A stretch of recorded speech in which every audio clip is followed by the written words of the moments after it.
galerinha da 601 e da 602. Espero que todos estejam bem. Vocês leram o texto Aladim? Não? Quem não leu, leia comigo então. Era uma vez um velho tecelão que tentava de todas as maneiras ensinar o ofício ao seu filho, Aladim. Mas Aladim não estava interessado. Um dia, o tecelão adoeceu e morreu. Dias depois, um mercador chegou à procura do pai de Aladim. Meu pai está morto, disse Aladim ao mercador. O mercador chorou diante dos amigos de Aladim. E a sua mãe, como está? Tenho aqui algumas moedas de ouro para ela, disse o mercador. O mercador deu as moedas para a mãe de Aladim e disse: levarei o rapaz e vou fazer dele um grande comerciante. A mãe, vendo que o homem era bondoso, concordou. O mercador levou Aladim até o pé de uma montanha e mostrou-lhe uma caverna. Ali existe um tesouro que será seu, disse o mercador. Ache uma lâmpada para mim e ficarei satisfeito. Aladim desceu por uma corda. Lá dentro viu o grande tesouro e ficou maravilhado. Encheu os bolsos com joias e brilhantes, achou a lâmpada do mercador e voltou. Mas o mercador já havia retirado a corda. Primeiro, dê-me a lâmpada, disse o mercador. Não, nada feito, disse Aladim. O mercador raivoso transformou-se em um bruxo e rogou uma praga trancando Aladim na caverna.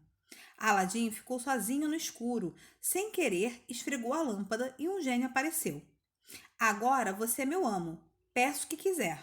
Surpreso com o gênio, disse: quero ir para casa. Num instante, Aladim estava em casa. Alegre, contou para sua mãe que, com a ajuda do gênio, fez um banquete para comemorar. Um dia, Aladim viu passar a filha do sultão e ficou apaixonado. Foi até o palácio e o ministro do sultão disse: a princesa merece 40 baús cheios de joias. Aladim então pediu ao gênio aquela fortuna. Depois entregou tudo ao sultão, que, admirado por ver tantas joias, aceitou. Casaram-se e foram morar num palácio. O bruxo, vendo o Aladim rico e casado com uma princesa, quis se vingar. Disfarçou-se de vendedor de lâmpadas e foi até o palácio. Chamou a princesa e ofereceu a ela lâmpadas novas em troca das velhas. A princesa, então, trocou a lâmpada de Aladim. O bruxo pegou-a e fez o gênio aparecer. Ordenou que o palácio fosse dele e a princesa ficasse sua prisioneira. O gênio obedeceu. Quando Aladim voltou, viu um portão imenso e guardas que não deixaram entrar no palácio. Deu a volta no castelo e viu a princesa na janela. Ela contou o que aconteceu e Aladim disse: hoje, durante o jantar, ponha sonífero no vinho do bruxo. A princesa fez isso e o mercador adormeceu. Ela pegou a lâmpada, esfregou e depois ordenou ao gênio: deixe tudo como antes e mande o bruxo para bem longe na África. Muito feliz, Aladim deu uma grande festa no seu castelo e viveram felizes todos os anos de sua vida. Questão de número 1. Após a leitura do texto, responda: qual a profissão do pai de Aladim? Gente, ele era tecelão. Inclusive, ele acabou morrendo. Não foi isso? Letra B. Por que Aladim não aprendia o que seu pai lhe ensinava? Não aprendia porque não tinha interesse. Ou seja, o Aladim não tinha interesse em seguir a mesma carreira do pai. Quem apareceu na história após a morte do pai? Foi um mercador. Ou seja, era um cara que queria ensinar a ele a ser comerciante. Letra D. Por que a mãe de Aladim achou que o mercador era bondoso? Porque o mercador deu algumas moedas para ela. Ou seja, a mãe se enganou pela aparência, né? Letra E. O que o mercador pediu para Aladim fazer? Pediu para que Aladim achasse uma lâmpada para ele numa caverna. Só que o que aconteceu? Ele acabou ficando preso lá, né? Questão de número 2. Ainda sobre o texto, explique. Letra A. De acordo com a pista do texto, qual a intenção do mercador com Aladim? Era pegar a lâmpada e se livrar de Aladim. O interesse, gente, do mercador não era no Aladim em si. Ele não queria ensinar nada ao Aladim, mas sim pegar a lâmpada. Letra B. Quem realmente era o mercador? O mercador era um bruxo, ou seja, era o vilão da história, né? Letra C. Qual o primeiro pedido de Aladim para o gênio? Ele pediu para ir para casa, e quando ele chegou em casa, eles fizeram um banquete. Lembram disso? Como Aladim conseguiu casar-se com a filha do sultão. O sultão ele fez uma exigência, né, que desse algumas coisas para ele. Então ele pediu ao gênio os baús de joias e entregou ao pai da princesa. Letra E. O que o bruxo fez ao ver a felicidade de Aladim? Disfarçou-se de vendedor de lâmpada, enganou a princesa e roubou tudo de Aladim. Ou seja, né, quando o bruxo viu que ele estava feliz, que a lâmpada realmente era mágica, o que ele fez? Roubou o Aladim. Sobre o texto em análise, marque V para verdadeiro e F para falso. O choro do mercador na frente das pessoas era fingimento? Ou seja, não era verdadeiro? Correto, né? A letra V. V de verdadeiro. A mãe de Aladim desconfiou do mercador? Falso. Ela se enganou pela aparência do mercador e pelas moedas de ouro. Achou que o mercador pudesse ajudá-la. O mercador queria deixar Aladim preso na caverna? Verdadeiro. Assim o Aladim não o incomodaria mais.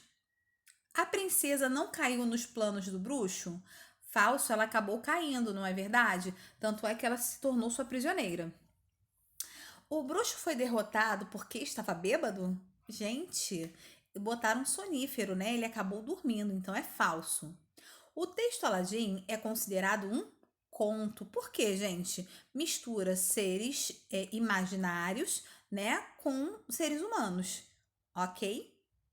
Questão de número 5. Segundo o texto, por que o bruxo resolveu se vingar de Aladim? Letra D, porque viu Aladim rico e casado com uma princesa. Ou seja, ele ficou com inveja do Aladim e queria ter tudo que o Aladim tinha. Questão de número 6. Nesse texto, há a presença de um narrador. O narrador, gente, ele é o quê? O observador, letra D, pois ele apenas narra os fatos sem participar da história. Nós não vemos nenhum eu, meu, né? Nenhuma primeira pessoa para ser personagem. Número 7. Enumere os parênteses de acordo com cada personagem da história. Protagonista, gente, é o mocinho. Antagonista é o vilão. E secundários são aqueles que ajudam a história a ser realizada, perdoe-me.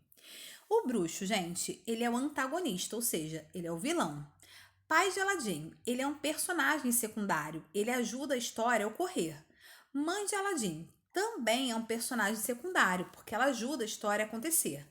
A princesa também é uma personagem secundária, porque o protagonista, né, o herói, o mocinho, é o Aladim, como nós podemos ver aí, que é o número 1. Já o gênio também é um personagem secundário. Ou seja, né, geralmente nós temos um protagonista, um antagonista, protagonista mocinho, antagonista vilão e os secundários são os que ajudam a história. Questão de número 8. Qual desses pedidos não aparece no texto? Gente, letra B. Ele não pediu, é a única que não aparece no texto, hein, galera? Pediu para ser feliz o resto da vida. Gente, em nenhum momento o Aladim pediu isso. Ele pediu para que para ir para casa, para que as coisas voltassem a como eram antes. Pediu, né, os 40 baús para casar-se com a princesa.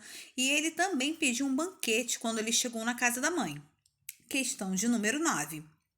Porque no texto há a presença dos sinais de travessão e dos pontos em vários momentos. Gente, o travessão serve para quê mesmo?